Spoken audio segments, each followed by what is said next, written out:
Good evening and a very warm welcome to the KDF Weekly Bulletin, your trusted source for weekly updates on defense activities, from operational highlights to the latest developments at the Ministry of Defense.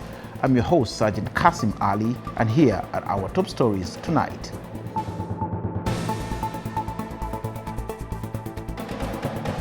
The Ministry of Defense wins Gender Mainstreaming Award during the 2025 Annual USAWA Awards.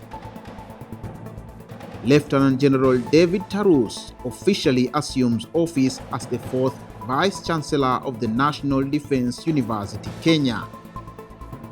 Kenya Defense Forces troops under Operation Maliza Uhalifu distributed school uniforms to over 300 children.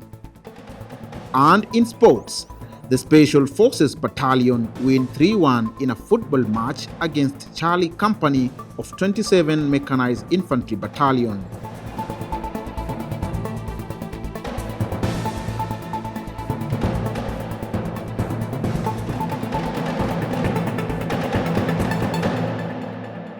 We start with Honorable Soipantuya, the Defense Cabinet Secretary, received the Gender Mainstreaming Award won by the Ministry of Defense during the 2025 Annual USAWA Awards from Major General Joyce Sitienei, the Deputy Vice Chancellor, Center for Strategic and Security Studies at the National Defense University, Kenya.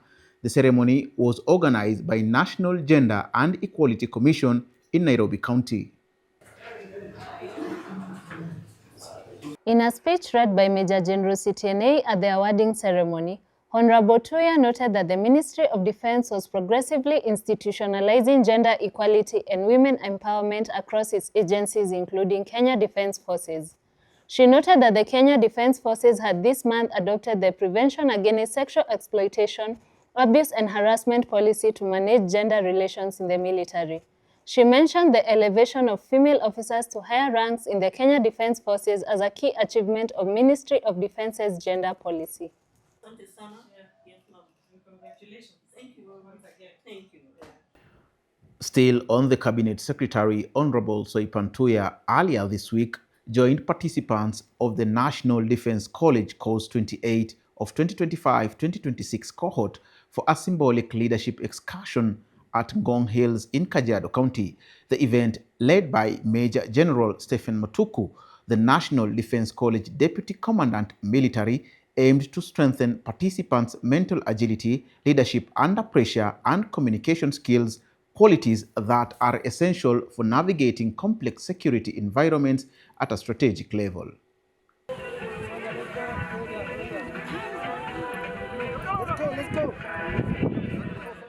In her remarks, Honorable Tuya applauded the participants for their dedication, urging them to continue leveraging their diverse strategic backgrounds to enrich their learning experience. Major General Mutuku commended the cohort's enthusiasm and resilience, highlighting the importance of teamwork, cohesion, and endurance as pillars of effective leadership.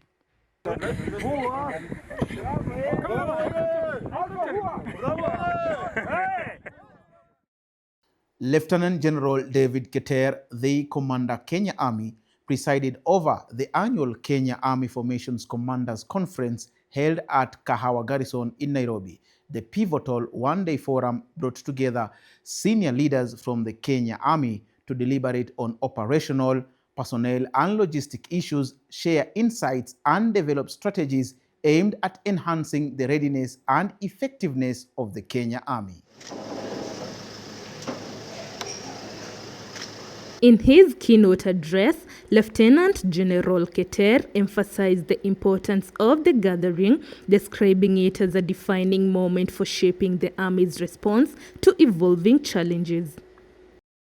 The security environment we face today remains complex and unpredictable, and in many instances, volatile. Our troops are currently engaged in multiple theaters of operation, both within and outside our borders. These include our deep and close operations, the body and the no-drift operations, as well as our support to regional peacekeeping efforts. Discussions centered on integrating emerging technologies in military operations, improving interformation collaborations, and enhancing overall operational preparedness. The commanders agreed on a range of actionable steps, including revitalized training programs and stronger coordination with regional partners to address shifting security dynamics. Lieutenant General David Tarus officially assumed office as the 4th National Defence University Kenya Vice-Chancellor following his appointment by His Excellency Dr. William Ruto, the President of the Republic of Kenya, Commander-in-Chief of the Defence Forces and Chancellor of the National Defence University Kenya. He takes over from Lieutenant General Jameson Mutai. During the handover ceremony, Lieutenant General Tarus was apprised of the roles and strategies that have steered the ever-growing stature of the university. He was briefed on the current strategic engagement and key achievements, which include accreditation of the new academic programs and growing portfolio of partnerships and collaborations, among others.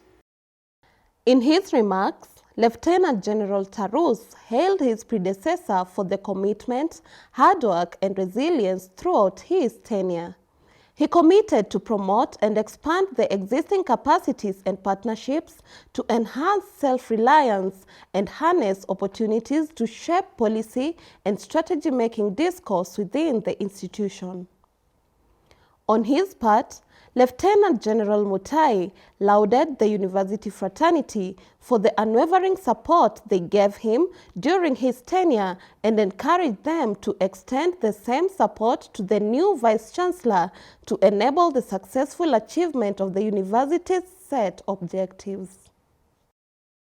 As a show of solidarity, a delegation of retired generals led by retired General Joseph Kibwana visited retired General Mahmoud Haji Mohammed, who served as the 4th Chief of the General Staff from 1986 to 1996 at his residence in Nairobi. The visit served as an opportunity to honor his exemplary leadership, mentorship, and role in shaping the careers of many within the Kenya Defence Forces. It celebrated his distinguished service, marked by courage, loyalty, and steadfast commitment to the nation.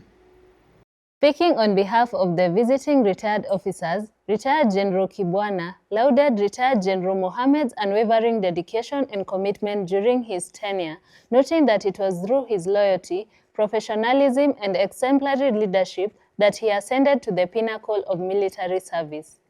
In response, Retired General Mohammed expressed gratitude to his guests and shared reflections on national progress and the importance of peace. We take a short break. We will be back in a moment.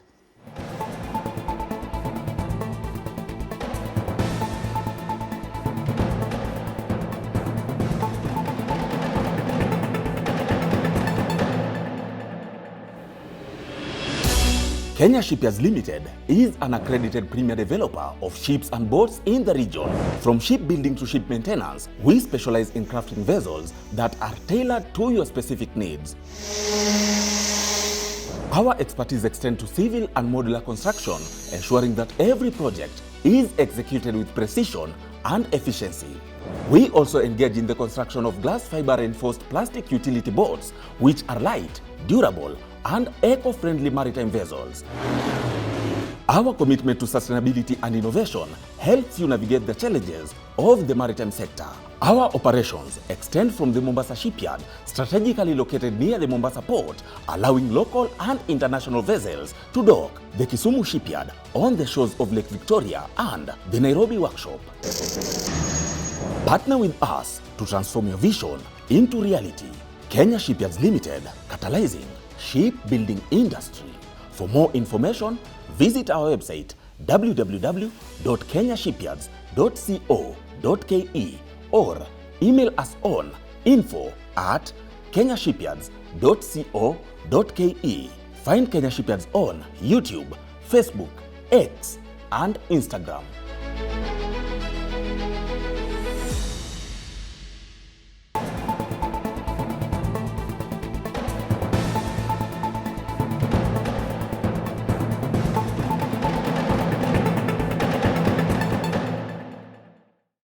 Welcome back. A team from the Kenya Navy Fleet, led by Major Gregory Monzao, recently visited Henny's Children's Home in Kwale County. The outreach was part of the Kenya Navy's civil-military cooperation strategy aimed at strengthening bonds with local communities and uplifting the lives of the vulnerable groups within the region. To further support the orphanage, the team donated a variety of essential supplies, including assorted foodstuff, sanitary items, and clothing to help supplement the home's daily needs and enhance the children's well-being.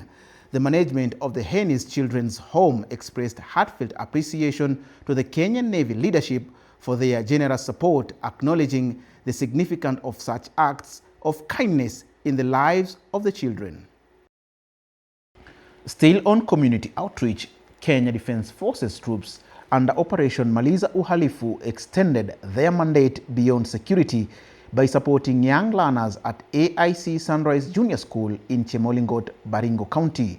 As part of their community outreach, the troops distributed school uniforms to over 300 children, many of whom have been affected by insecurity in the region. The initiative aimed to ease the financial burden of the families grappling with the effects of banditry and displacement while fostering trust between the security forces and the local community.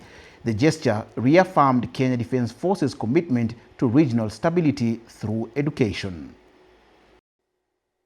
Major Jairus Kaikai, the operations officer, Operation Maliza Uhalifu, noted that true security encompasses opportunities for children to learn and thrive, emphasizing that investment in education is critical to the long-term stability of the region. He urged the learners to remain focused, disciplined, and resilient, reminding them that education is a powerful tool to break the cycle of poverty and build a better future. Mr. Aaron Omaset, the Tiaty West Deputy County Commissioner, commended the Kenya Defence Forces for their ongoing support, describing the gesture at the AIC Sunrise as a reflection of their broader mission to rebuild communities beyond security operations.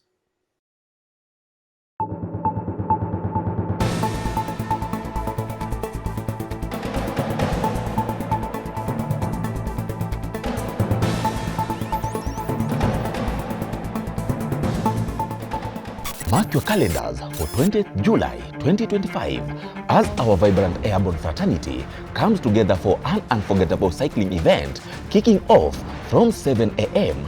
at Ulinzi Sports Complex in Nairobi. This celebration of endurance, discipline, and community spirit offers a race for everyone. Choose from an engaging 5-kilometer family circuit, a challenging 40-kilometer junior ride, a 60-kilometer intermediate test, or push your limits in the thrilling 120-kilometer elite circuit. Join us in fostering fitness and forging lasting connections that embody the true warrior spirit. Registration is now open at just 2,000 Kenya shillings for individuals and 9,000 Kenya shillings for groups of 5. Call 0120-302-276 for registration and tickets. Let's ride together to celebrate the Kenya Defence Forces Airborne Fraternity. And in sports, the Rangers from the Special Forces Battalion faced off against the Charlie Company of 27 Mechanized Infantry Battalion in a football match where the Special Forces secured 3-1 victory. Beyond the scoreline, the match reflected the unity and spirit shared by the Kenya Defence Forces personnel even in the operational environment. It was a break from routine, a mental reset, and a celebration of the brotherhood that thrives across various units. For the soldiers, it was not just football but therapy, a way to shake off the weight of the patrols, the memories from the forward operating bases, and the toll of service in a region that has seen normalcy return for the wonderful people of the Lamu and Garissa counties.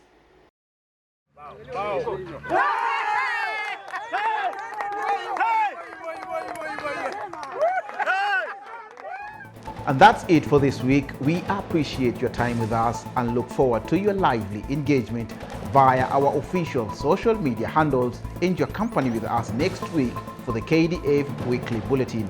I have been your host, Sergeant Kasim Ali. Goodbye and be blessed.